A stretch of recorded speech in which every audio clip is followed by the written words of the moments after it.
Trading investing గురించి ఏ knowledge లేకపోయినా ఏదో ఎర్లీ 2000s మీ నాన్న 100 ఎంఆర్ఎఫ్ షేర్లు 100 విప్రో షేర్లు కొంటే వాటికి లీగల్ హెడ్ అయిన నీకే అంత పొగరుంటే చిన్నప్పటి నుంచి న్యూస్లో నిఫ్టీ లాభాల్లో ఉంది, సెన్సెక్స్ నష్టాల్లో ఉంది అని వింటూ పెరిగి పెద్ద అయ్యాక ఎలాగైనా ఇన్వెస్టర్ అవ్వాలి, ట్రేడర్ అవ్వాలి, అర్షద్ మేధాలా అవ్వాలి, రాకేష్ జుంజున్వాలాలా అవ్వాలి అని కలలు కొంటూ స్టాక్ మార్కెట్లోకి ఎంటర్ అయ్యి లాసెస్ని ప్రాఫిట్స్ని లెక్క చేయకుండా డే ట్రేడర్ తెలుగు ఛానల్లో ట్రేడింగ్ గురించి వీడియోస్, లెక్చర్స్ విని చార్ట్ స్ట్రాటజీస్ అంటూ నేర్చుకుంటూ ఓర్చుకుంటూ కాల్ ఆప్షన్, పుట్ ఆప్షన్ అని శాలరీ అంతా ట్రేడింగ్లో లాస్ అయ్యి ఇంట్లో అడిగితే ఏం చెప్పాలో తెలియక చెప్పక గొడవలయ్యి స్టాక్ మార్కెట్లో డబ్బులు పోతాయి వెళ్ళొద్దని చెప్పినా వినకుండా అది కాస్త రిలేటివ్స్కి తెలిసి ఏరా అబ్బాయి అంత పోగొట్టావు ఇంత పోగొట్టావు అని సూటిపోటి మాటలతో చిత్రవద చేస్తుంటే ఇంత లాస్ ఉన్నా ఎలా ముద్ద దిగుతుందని మా నాన్న అంటుంటే మింగలేక కక్కలేక చస్తూ బ్రతుకుతున్న నాకు ఏదో ఒక రోజు నా లాసెస్ అన్నీ పోయి నన్ను వేలెత్తి చూపిన ప్రతి ఒక్కటి నోరు మూయించాలని కసితో ట్రేడింగ్ చేస్తున్న ఇన్వెస్టర్ని నాకెంత పొగరుండాలరా.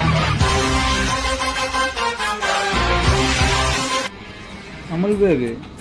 ఇప్పటి వరకు నన్ను లాస్ మేకర్గానే కదా చూసావు, ప్రాఫిటబుల్ ట్రేడర్గా చూడలేదుగా.